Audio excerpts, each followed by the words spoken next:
Ça va? Ça va et toi, t'as quel âge? J'ai 22 ans. D'accord, je t'écoute mon petit cœur. Alors, il s'avère que quand j'étais au collège, j'ai rencontré, on va dire, un amour de jeunesse. Au début, c'était juste un petit jeu, on va dire, entre parenthèses. Et ensuite, on a pris ça au sérieux au fur et à mesure du temps. Arrivé au lycée, on se met ensemble, etc. On se marie très très jeune. On se marie à 18 ans. Seigneur Fin de du mes ciel. 18 ans, je me suis mariée avec lui. Ok, c'est bien. Mais durant notre relation, pendant qu'on était en couple, il passait son temps, on va dire, à me frapper, mais il faisait toujours passer ça sur de la rigolade, on va dire. Et quand il faisait passer ça sur de la rigolade, ben moi, je me disais que, voilà, après, j'étais petite aussi, j'y croyais pas trop, et après, ça suivait d'insultes. Mais il me disait que s'il allait me marier, il allait arrêter. Et moi, petite, j'ai cru, etc. Du coup, on s'est mariés, il est venu voir mon père, etc. Et il faisait que me violenter pendant qu'on s'est mariés. On a trouvé un appartement, c'est moi je payais tout. C'est moi je le conduisais, mais il me disait qu'il allait le passer, il me disait qu'il allait m'aider, mais le seul truc qu'il payait c'est le loyer et les courses. Voilà, en soi. Et jusqu'à un jour où il a commencé encore à me frapper parce que c'était une histoire bête, mais en fait c'était une histoire bête, mais c'est allé beaucoup trop loin jusqu'à qu'il a jeté mes affaires dehors et tout. Et moi, en fait, je voulais pas retourner chez mon père parce qu'en soi, je m'entends très très mal avec ma belle-mère, vu que j'ai perdu ma mère à la Yahma. Et elle a pris la relève entre parenthèses et elle m'a toujours fait la haggad, on va dire sincèrement. Par exemple, un jour, mon père il était parti au travail, enfin il se déplace souvent dans la France. Et je suis partie dans la cuisine pour aller boire un verre de jus. Et elle me dit, tu fais quoi là? Pourquoi tu te sers dans ce verre? Et j'ai dit, je veux juste boire du jus. Elle me fait, non, ce verre c'est pour le ben, si tu bois, c'est pas normal, on va dire. Je dis, non, je bois dedans, enfin, dans tous les cas, ça reste un verre, quoi. Je le lave et c'est fini. Du coup, elle m'a menacée, elle a commencé à vouloir me frapper et tout. Sincèrement, on s'est battu, mon père il était pas là. Et elle a fait beaucoup de vices, notamment à mes tantes, qui sont les sœurs de mon père. Et plein d'histoires comme ça. Du coup, ça veut dire que le fait de dire à mon père ou quoi que ce soit, j'avais peur de retourner chez mon père. Jusqu'à qu'un jour, il m'a refrappé encore une fois. Mais là, cette fois-ci, j'ai pu le dire à mon père. Et mon père m'a dit viens à la maison et tout. Et au moment où je suis venue, sa femme, elle a clairement dit que ça lui dérangeait. J'avais 21 ans. C'était il y a un an. Elle lui disait que ça le dérangeait et tout, que je vienne à la maison. Et du coup, mon père, il a réagi un peu bizarrement avec moi, on va dire. Jusqu'à là, tout va bien. Du coup, ce qui est bizarre, c'est que quand je lui ai dit que cette personne me violentait, il m'a dit d'essayer de lui redonner une chance. On est d'accord que c'est pas normal. Qui a dit ça? Mon père, il m'a dit oui, redonne une chance. C'est juste parce que tu m'en as pas parlé depuis le début et que là, vu que tu m'as parlé, il va pas recommencer. Ta mère, elle est morte depuis combien de temps? Depuis 2014. T'avais quel âge? 11 ans. 11 ans, d'accord. Donc on est d'accord que tu es dépendante affective. Exactement, c'est totalement ça. D'accord? Je vais te dire un truc, ma chérie. Déjà de 1, là on a mis un mot sur le problème. Là, ça c'est de la dépendance affective. D'accord? Ensuite, ma chérie, le conseil que je te donne. D'accord? T'as des enfants avec cet homme-là? Non, j'ai toujours fait des doigts pour ça. J'ai demandé à Allah de ne pas m'en donner s'il sait que c'est pas la bonne personne. Eh ben, tu vois, Dieu, alhamdoulilah. Peut-être, c'est ça. Je me suis dit, peut-être, je vois gynécologue, peut-être c'est moi, j'ai un problème. Gynécologue, elle m'a dit, désolé, vous avez aucun problème. Je dis, peut-être elle a un problème. Je suis allée voir une deuxième, troisième, ils m'ont dit, tu n'as rien du tout, ne t'en fais pas. Alhamdoulilah, Allahu Akbar, comme on dit. D'accord? Le conseil que je te donne, ma chérie, d'accord? Fais une croix et sur ton daron, d'accord? Et sur ton mari. Voilà, je vais t'expliquer, je vais développer parce que je me dois de développer. D'accord? Okay. La femme de ton père, ma chérie, on s'en fiche. Parce que si ton père, c'était un vrai bonhomme, d'accord? Ma fille, on n'en parle pas. Ma fille est chez elle. Ma fille, si elle a envie de venir ici, elle vient ici. C'est mon enfant. Il sait que tu n'as pas de maman. Il sait que tu n'as que lui. D'accord? Donc, lui, il sait que tu n'as que lui et il te jette dans la gueule du loup. Ça, c'est une personne qui ne t'aime pas, qui préfère sa petite vie sans lui. Pardon, sans toi. C'est-à-dire, il va se dire, celle-là va me rapporter des problèmes avec ma femme, c'est pas la peine. Mais t'es sa fille. Excuse-moi, ma chérie, tu sors de ses bourses. C'est pas, tu vois ce que j'ai envie de te dire?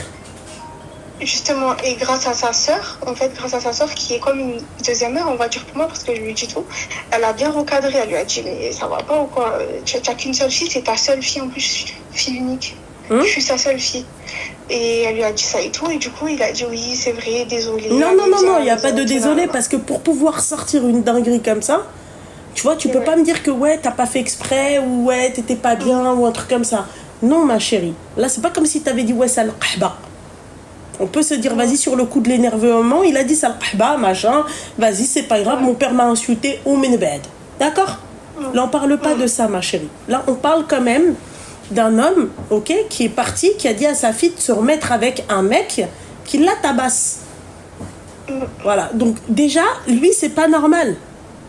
Ensuite, ma chérie, conseil que je te donne, quand tu acceptes une seule fois de te faire taper, d'accord, mets-toi dans la tête que tu te feras toujours taper.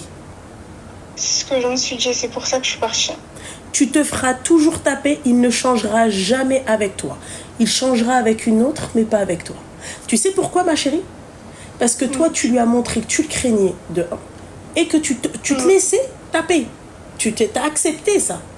Demain, ce mec-là, il se met face à une femme, tu vois, qui ne le craint pas, qui tête contre tête. Tu vas faire quoi? D'accord?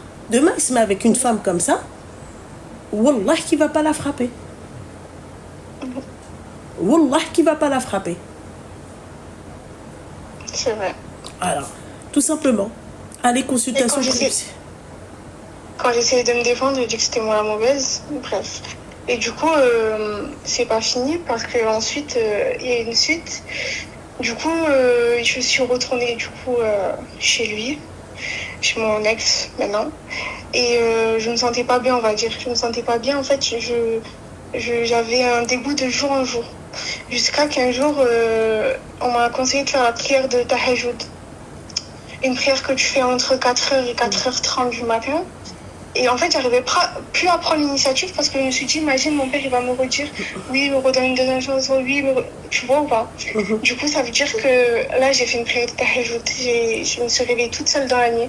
La veille, pendant la Isha, j'ai demandé à Allah de me réveiller dans la nuit toute seule, sans réveil, rien du tout.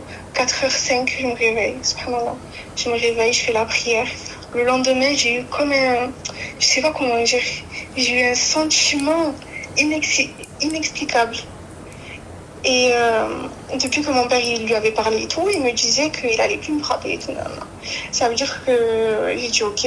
Et je savais et ton père, excuse-moi, quand lui te frappait, quelle a été la réaction de ton père? J'aimerais bien savoir. Sincèrement, il a dit oui, il faut que je lui parle et tout. D'accord, ok, change de zèle de père. Voilà. Pour moi, ton père, c'est pas un homme, c'est un taille.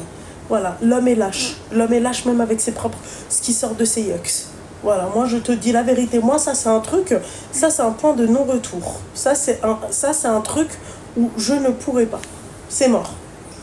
Et j'ai oublié de préciser, avant que je me mette en couple avec cette personne-là, je parlais avec quelqu'un de bien, de très très bien, mais on a dû ne plus parler parce que mon ex-mari voulait plus que je lui parle. Et du coup, dès que j'ai fait la prière de tahajjud et tout, je me suis dit, il n'allait pas changer. Ok, mon père lui a parlé, mais il ne me fera pas pendant 6 mois, mais je sais qu'il peut recommencer. 2 jours après cette prière, il m'a refrappé en me disant oui, si j'ai envie, je fais pire. D'accord, ok. C'est sûr, ok. Il n'y a pas de souci. Dans ces cas-là, j'ai pris mes devants moi-même, j'ai essayé de trouver un appartement et j'ai essayé de trouver un plan. Parce que si j'essayais de partir devant lui, il va prendre mes affaires, il va me dire non, tu veux pas. En fait, c'est l'homme typique pervers narcissique. D'accord, ok. Voilà, tout remettre en fait et tout. J'ai trouvé un plan le jour où il travaille, mais moi je travaille pas, du coup j'ai posé un jour de congé pour pouvoir prendre toutes mes affaires. J'ai appelé ma copine et je suis partie. Maintenant, Au moment de retrouver un appartement, la dame me dit finalement, non, elle peut pas me le donner. Finalement, c'était à quelqu'un d'autre et tout. J'ai dit, moi, il n'y a pas de souci. Au pire, allez, je rappelle mon père, il n'y a pas de souci. Mais là, cette fois-ci, mon père, il a réagi autrement. Il t'a dit quoi?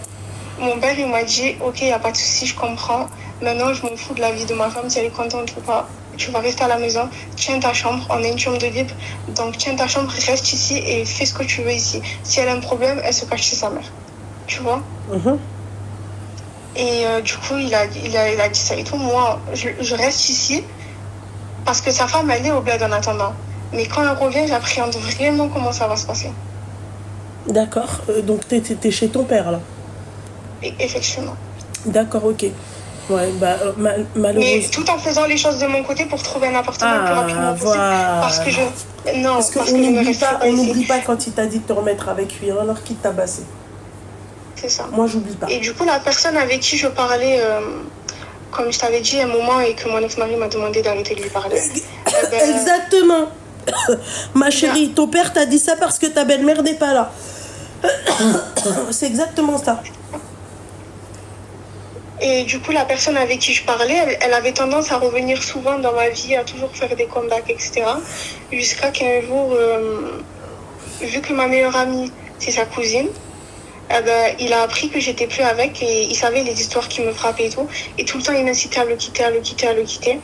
Et là, il veut me reparler en faisant les choses bien, mais je sais pas, je trouve que c'est trop... Enfin, je sais pas si c'est moi. On a divorcé il y a même pas un mois. Et il veut déjà me reparler en me disant qu'il veut faire les choses bien. C'est vrai que ce mec, ça n'a rien à voir avec mon ex-mari. Mais je sais pas si... Voilà. Et si elle serait tombée sur un Wood al-Qahbal à ça, d'accord? Là, elle aurait dit oui direct.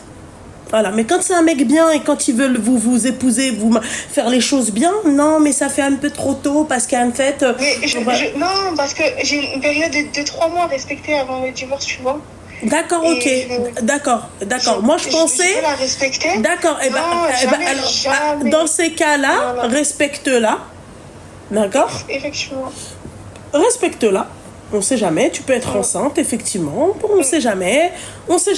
Respecte-la. Mais déjà, là, j'ai eu mes règles. J'ai déjà une menstruée qui est passée, il en manque 2 et c'est bon. D'accord. Mais tu peux faire un test de grossesse.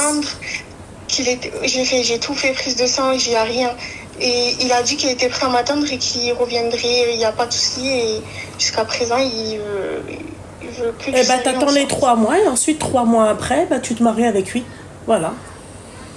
Voilà, t'es tombé sur un mec... Le regard de ma famille, ils vont se dire, elle vient de divorcer, elle se remet. Mais tu t'en fiches du regard de ta famille. Tu préfères quoi? Que ta famille, elle te dise oui, va te faire goûter par un mec et après, marie-toi. Qu'est-ce que c'est quoi le regard de ta famille? Non, mais que Dieu apaise mon cœur avec vous, là. Le regard de ma famille. Et tu veux quoi, en fait? Tu veux que la personne, elle te dise quoi? Ouais. Il y a un problème.